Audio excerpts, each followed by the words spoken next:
ආයිබෝවන් මේ අද මම ඔයාලට කරන මේ ව්ලොග් එක මේකෙන් අපි අද යනවා මේ මම ඔයාලට පෙන්නන්නේ අද මගේ වත්තට යන ගමන. මේක තියෙන්නේ ඇහැලියගොඩින් ඇහැලියගොඩ පරකඩුවෙන් හරවලා යන්න ඕන කිලෝමීටර් 7-8ක් විතර මේ ඇතුළට. ඉතින් ලස්සන ගම්බද ප්‍රදේශයක්. ඉතින් මම මේ පෙන්නන්නේ ඒක ඇහැලියගොඩට පොඩ්ඩක් ගියාම පරකඩුවෙන් තමයි හැරෙන්න ඕන. මේ හරියට කියනවා ගොඩගම්පල දිගෝ කියලා. මේ පරකඩුවෙන් අරෝපු ගමන් වගේ පොඩි ටවුන් එකක් තියෙනවා. ටවුන් එකත් පාස් කරන් තමයි අපි යන්න ඕනේ. සාමාන්‍යයෙන් සෙනසුරාදා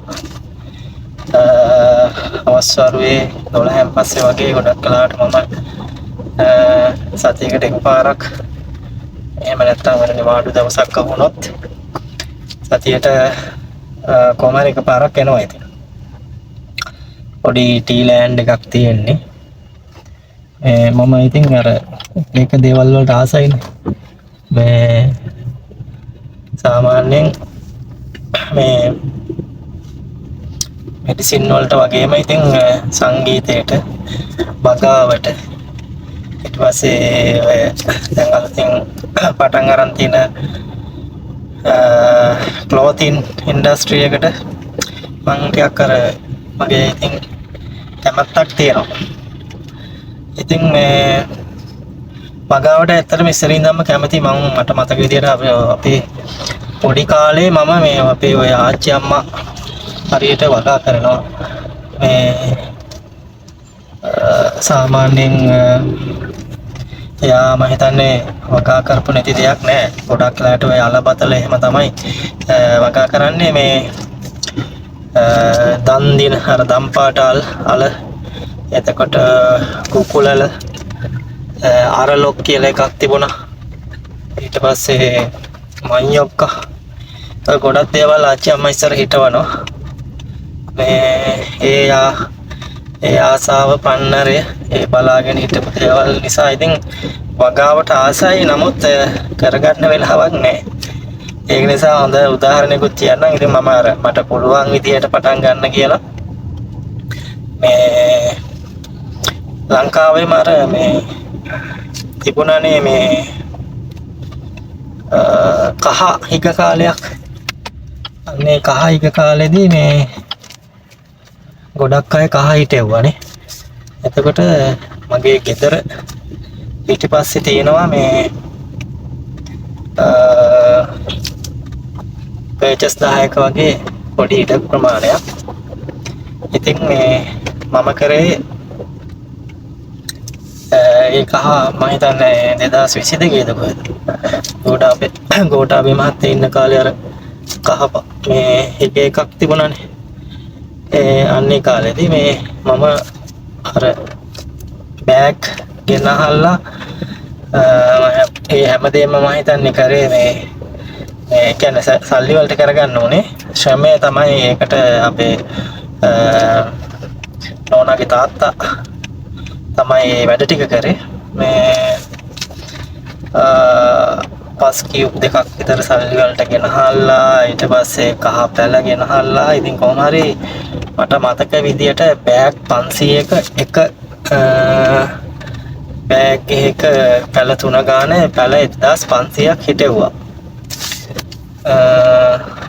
එතකොට ඒ පැල 1500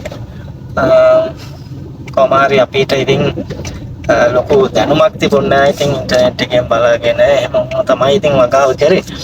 මේ 1500 කොහොම හරි පැල 1500 හිටවලා පොර දාලා ඒව මේවත් කරා. කොහොම හරි මට ඒ දවස්වල ලක්ෂ 1.5ක් විතර මේ වියදමක් ගියා ඒ වෙලාවේ. හරි. ඒකේ ලස්සන කාරණය කියන්නේ මේ මට කොහොම හරි අන්තිමටම ඒක අන්තිම කාලේදී ඒක ටික සාවත්තු කරගන්න මට වෙලාවක් තිබුණේ නෑ, කරගන්න බැරි වුණා. නෝනාගේ තාත්තත් ගමේ ගියා එයාගේ වැඩ කටයුතු වගේකට. ඊට පස්සේ ඒකත් එක්ක ඒක කරගන්න බැරි වුණා. මේ කොහොම හරි අන්තිමට ගලවලා මේ කහ ගලවලා බැලුවා. මට ආවේ අමු කහ කිලෝ 15ක් හරි 14ක් හරි ඔය ගස් 1500. වැරදුනා. ඉතින් වැරදුනා නෙවෙයි, ඉතින් වැඩේ ෆේල් වුණා. කුඩු කරලා එතකොට දැන් අර කහ මේ හිටවන්න පටන් ගන්න කාලේදී කහ කිලෝ එකක්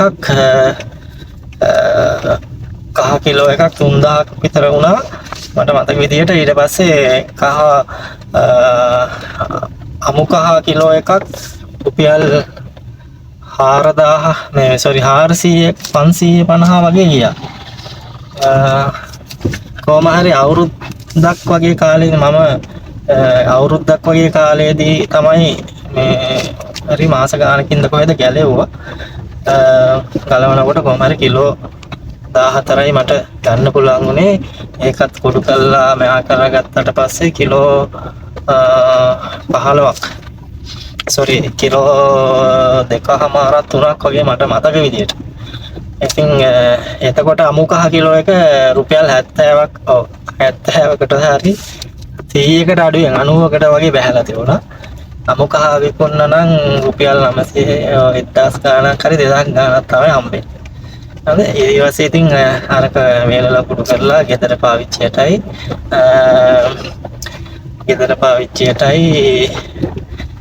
මහා ගෙදරටයි ඔහොම යවුවා. ඉතින් ඔහොම තමයි මගේ පළවෙනි වගාව. මේ ආසුණාට වැඩේ ෆේල් වුණා. ලක්ෂ 1මාරක් විතර වියදම් කරලා කහ කුඩු කිලෝ එකක්ද මන්ද කිලෝ 1මාරක්. අපි එහෙම ගිහිතමුකෝ. ලක්ෂ 1මාරකින් කහ කුඩු කිලෝ 1මාරක් ගත්ත විදිය. හරි. ඒත් ඉතින් මේ වගාව ගැන තියෙන ආසාව අතර වෙන්නේ නැහැ. කරගන්න බැරි වුණත් වගාවල් වලට හරි ආසයි. මේ බලන්න පැත්තේ පොඩි ලස්සන ගතියක් තියෙනවා. මේ පෙන්නන්නේ කොහොම හරි මේ ඔන්න ඔහොමයි වුණේ. ඊට පස්සේ මම ඔහොම ඉන්න ගමන් තව වගාවකට මොකක් හරි කරන්න ඕන කියලා හිතලා තමයි මේක පටන් ගත්තේ. මේ ඉඩම් ගොඩක් හොයන්න ගියා. මේ තනිවම ගියා. මේ කියන්නේ තනිවම මම හිතන්නේ ඉඩම් 10ක් 15ක් විතර එහෙම තනම ඇවිද බැලුවා. බලලා තමයි දවසක් මගේ හිතවත් මල්ලි කෙනෙක් එක්ක දැන් එක සුපින් මල්ලි එයත් එක්ක බයිසිකලෙන් ඇවිල්ලා එන ගමන් මේ කතා කරපු එකකට නිකන් අහම්බෙන් ගියේ. එතනදි තමයි මේ ඊටම සෙට් උනේ. හොඳ ඒරියා එක දිගව වත්ත කියන හරිය තියෙන්නේ. උඩින් කාපට් පාරක් යනවා, යටින් දොළ පාරක් යනවා. වත්ත තියෙන්නේ. වත්තේ හිටවල තියෙන්නේ තේ.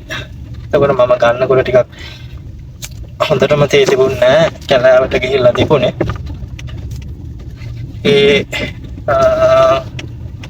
ඒකත් එක්ක මම අරගෙන ටික කාලයක් දලු කඩලා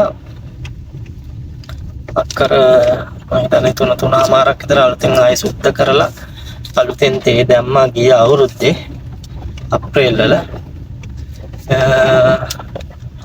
දාලා මේ ඊට පස්සේ මේ දැන් අවුරුද්දක් වෙනවා සාමාන්‍ය විදියට පැල හැදිලා තියෙනවා.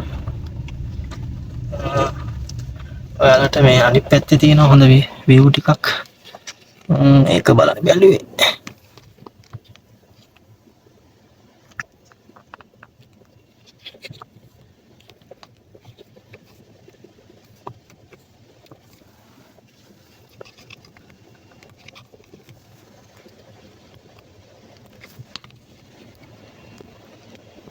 එනවාද?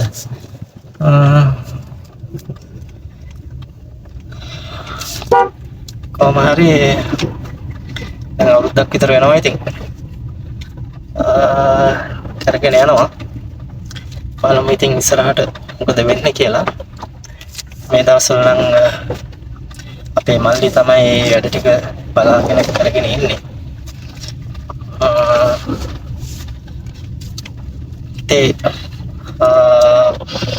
අපිට අර වෙන ආදායම් මාර්ග ආදායමක් ඉතින් ඇත්තටම රැකියාව ඒවත් එක්ක තියෙන නිසා ගැටලුවක් නැහැ. නමුත් දැන් ලංකාවේ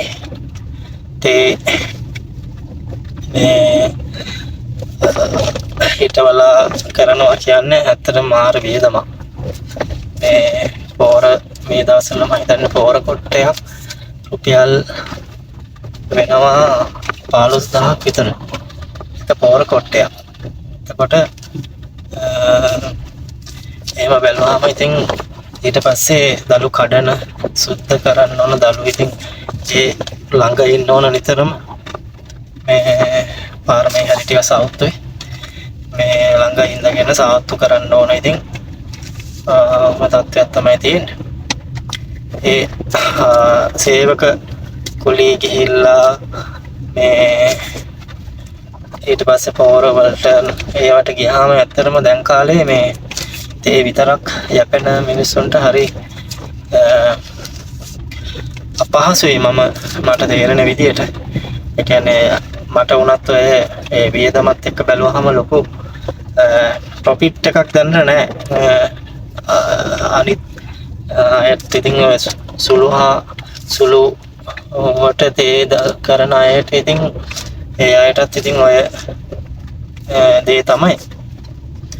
ලංකාවේ ඉතින් අපි ඉතින් තේ අපනයන තේ රබර් පොල් වලින් ඉස්සර හැම වෙලාවෙම අපි අපනයනය කරේ. ඉතින් දැන් එන්න මම හිතන්නේ ඒවා ඒ අපනයන අඩු වෙනවා. ඊට පස්සේ තේ මිල ගැන ප්‍රශ්න තියෙනවා. කොහොම හරි ඒ තේ ඉන්ඩස්ට්‍රි එක එන්න පරිහානියටපත් වෙනවා. දැන් ඔය වතු සමාගම් වල බැලුවත් ඒ අයගේ දැන් අර මේ ඉස්සර වගේ ලොකු මේ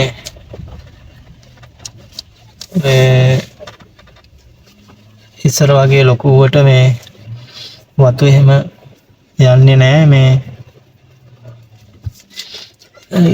එකක් හොඳට කෙරෙන්නේ එකක් වැඩ කරන්න සේවකයෝ ගොඩාක් අඩුයි දැන් වතු වල වැඩ කරන අය. කියන්නේ මම හිතන්නේ ඒකට හේතුව තමයි දරා ගන්න බෑ. මේ කියන්නේ සේවකයෝ එන්නේ නැහැ. හේතුව ලැබෙන වැටුප ජීවත් වෙන්න මදි නිසා ඒගොල්ලෝ වෙන රැකියාව හොයාගෙන යනවා.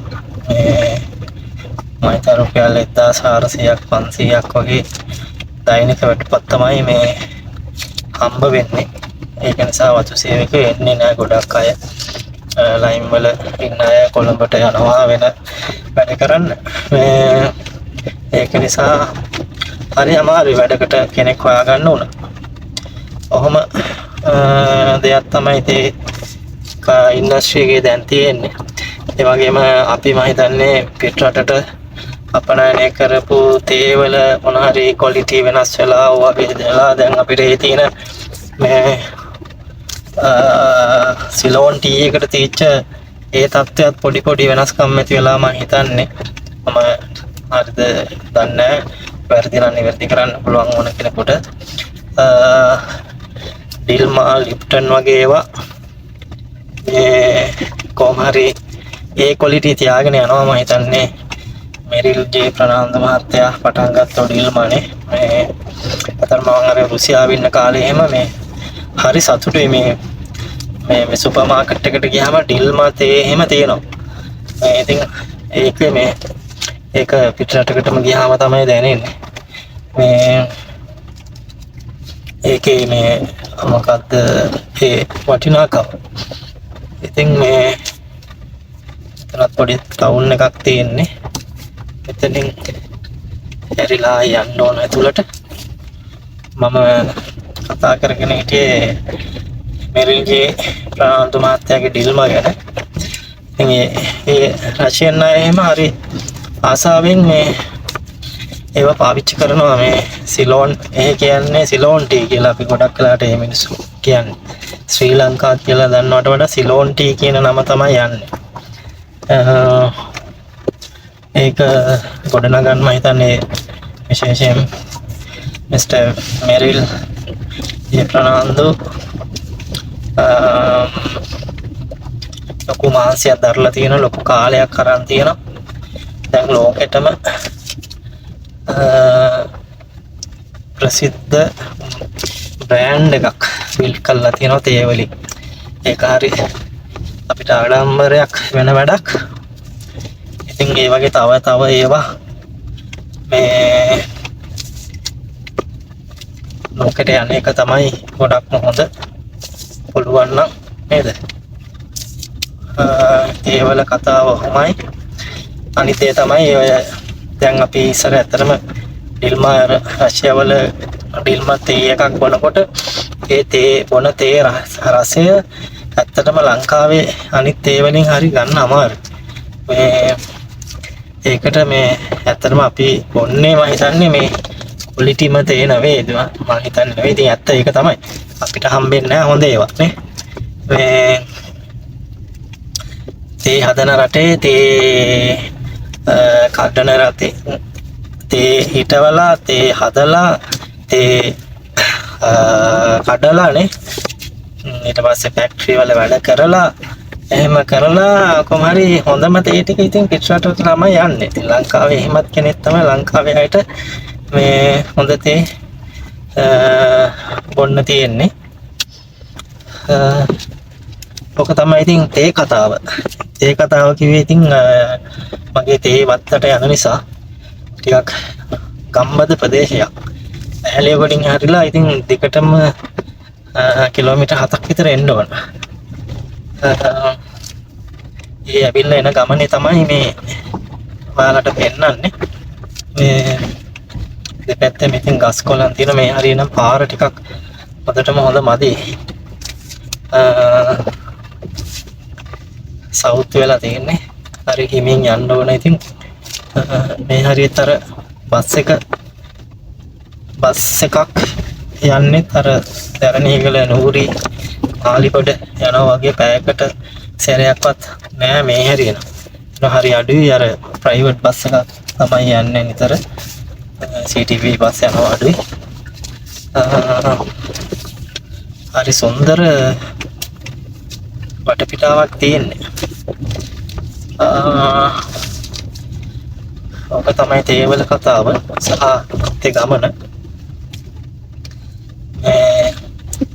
ඕකේ තියෙන හරි දැන් සතියෙම වැඩ කරලා හොස්පිටල් එකේ වැඩ කරලා ප්‍රයිවට් එකේ වැඩ කරලා මෙහි ආවහම මේ හිත හරි නිස්කලංකයි හිත හරියටම රිලැක්ස් වෙනවා මාර විදියට වත්තට ආවහම. ඒක ඉතින් කාටවත් පොදු කාරණයක් නේද? ඒක වෙනමම වයිබ් එකක්. මං හරි ආසයි එන්න. ඇවිල්ලා මේ හරිය පුජ්‍යලික තේ ඉඩම් තියෙන හරියකුත් තියෙනවා මේ. පුජ්‍යලික තේ ඉඩම් තියෙනවා මේ දෙපැත්තෙම. ඒ දෙපැත්තේ ඒවත් බලාගෙන යනකොට හරි ලස්සන view එකක් තියෙන. ආස් බලන්න හරි පැහැදිලිද? වහිනවා මේ දවස් ටිකේ. නමුත් ඉඳලා හිටලා ආයනවා මේ ආයක පාට වහිනකොට අයියෙම වහිනවා. ඒක තමයි කතාව. මේ දවස්වල දේශගුණේ මේ කොහොමත් එහෙම තමයි. ගොඩාක් වෙලාට වහින දේශගුණේ තමයි වැඩි. වහින දේශගුණේ තමයි වැඩි. වීඩියෝ එක මම හිතන්නේ ගැස්සෙනව නේද? ඔයාලට මේ පාරේ මොනවා කරත් ඉතින් පාරේ යන විදිය තමයි. පාරේ හිටි තමයි ඉතින්. තව ටික දුරක් යන්න තියෙනවා. අද vlog එකේ මම වත්තර යනකම් ටික විතරයි වෙන්නන්නේ. ඊට දවසක් ආයේ තව vlog එකකින් එන්නම් වත්තේ කොහොමද තියෙන්නේ කියන එක.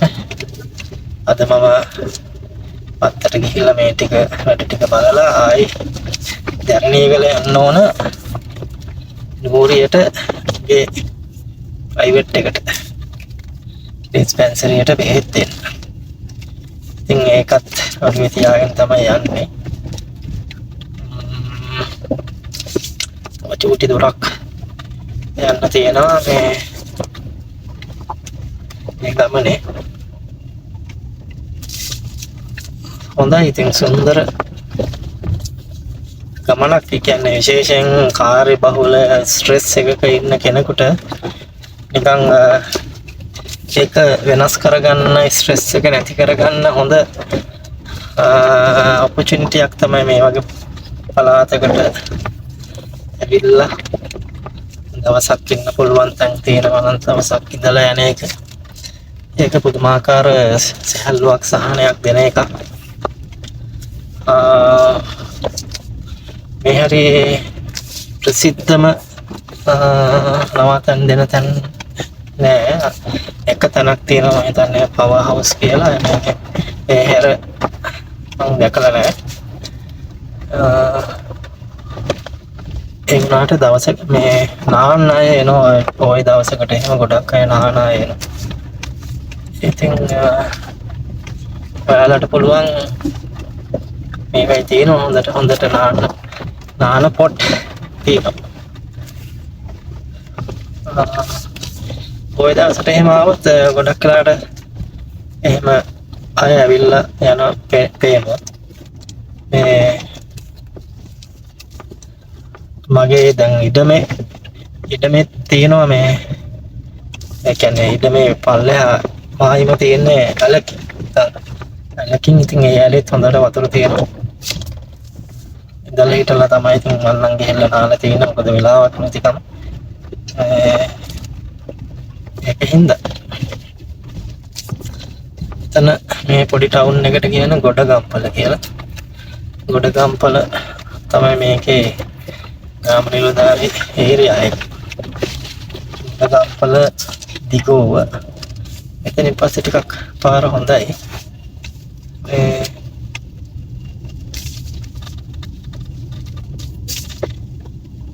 අපි තව චූටි දුරක් යන්න ඕන. ඔක තමයි ඉතින් මේ vlog එකේ පෙන්නන්න ඔයාලට හිටියේ. ග්‍රීනිෂ් නේද? වටේම ගස් කොළන්. ඒකට අර S2කට මනසට හරි වෙනසක් දැනෙන්නේ.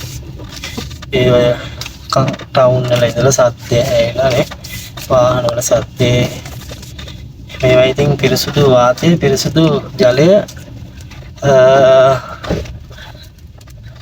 මෙන්න මෙතන මේ ගල් දෙකක් අතරින් තමයි මේ පාර මේ හරි හදලා තියෙන්නේ. ගොඩගම්පල තියෙන මේ ටවුන් එකේ මේ පොඩි ටවුන් එක පාස් කරගෙනවත් එක්ක තියෙන්නේ. මේ ඊට පස්සේ තව චූටි දුරකින් තමයි දිගෝ හරියට යවෙන්නේ. මේ වෙයි පුජ්‍යලික තේවතු තියෙනවා දැන් තේවතු වලට අමතරව. ඉතින් අද වත්තේ වැඩ කරනවා එක දෙනෙක්. එයාට තේ බොන්න ටිකක් මොනවා හරි ගන්න ඕන. ඉස්සරහා කඩයක් තියෙනවා. සාමාන්‍යයෙන් මම තේ බොන්න මොනවා හරි ගන්න කඩේ යනකොට ඒකෙන් තේ බොන්නත් මොනවා හරි අරගෙන යමු. ඉස්සෙල්ලාම අපි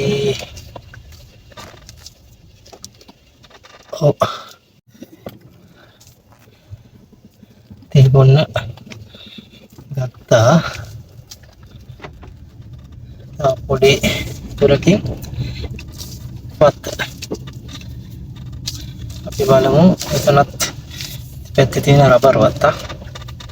රබර් රබර් තමයි ප්‍රධාන වශයෙන් තියෙන්නේ. ගොඩක් ලාවට දෙකම මික්ස් එකේ කරන අයත් ඉන්නවා. රබර් වල ඉතින් වයින් දවස් වලට කපන්න හරි අපහසුයි. ඒ දවස් වලට එනවත් අඩුයි ඉතින් වැඩ කරන අය. ඒ රබර් හරි පාඩුයි ඊට වැඩිය මම හිතන්නේ.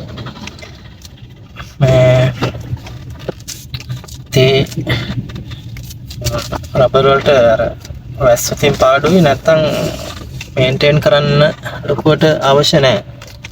ඒ නම් ඉතින් ළමෙක් හදනවා වගේ හදන්න වෙනවා. එතනින් උඩ තමයි තියෙන්නේ. එතනත් පොඩි ලයින් කාමර වගේක් තියෙනවා. විශේෂයෙන් මගේ වත්තේ වැඩ කරන අයත් මේ ලයින් ඉන්නේ. එතනින් උඩ තමයි දැන් ළඟයි ඇත්තටම පේනවද?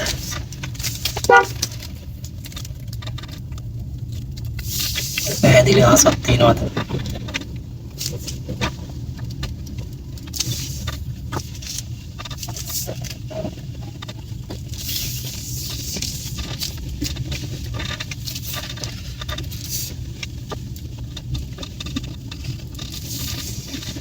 හරි ලස්සනයි.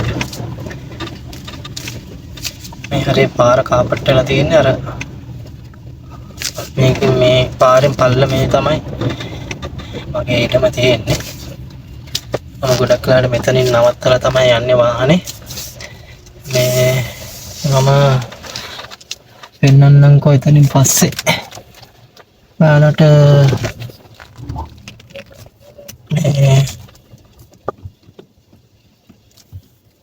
පෙන්නන්න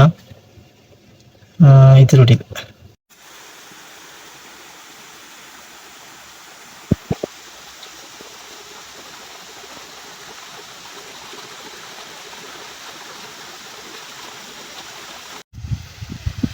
එතන ඉඳන් යන ටික පල්ලේ තමයි ඒක ඉස්සරහ මේ පල්ලමේ පෙළගරේ තමයි තියෙන්නේ මේ වල පාර.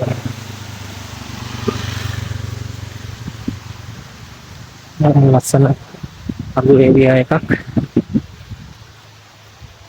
පාරෙන් පල්ලේ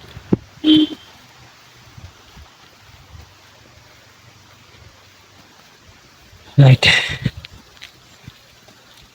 මෙතන ඉඳන් තමයි මගේ ඉඩම පටන් ගන්නේ. එතන පල්ලමේ තමයි ඉඩම තියෙන්නේ.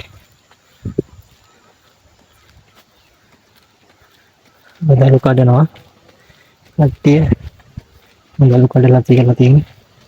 මේ පල්ලමට පේනව නේද? මෙතන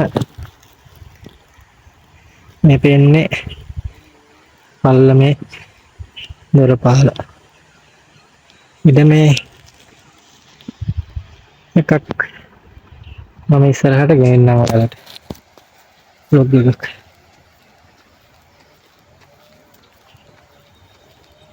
එහෙනම් අද දවසට මේ vlog එක නවත්තනවා. ඔයාලට හැමෝටම සුබ දවසක්.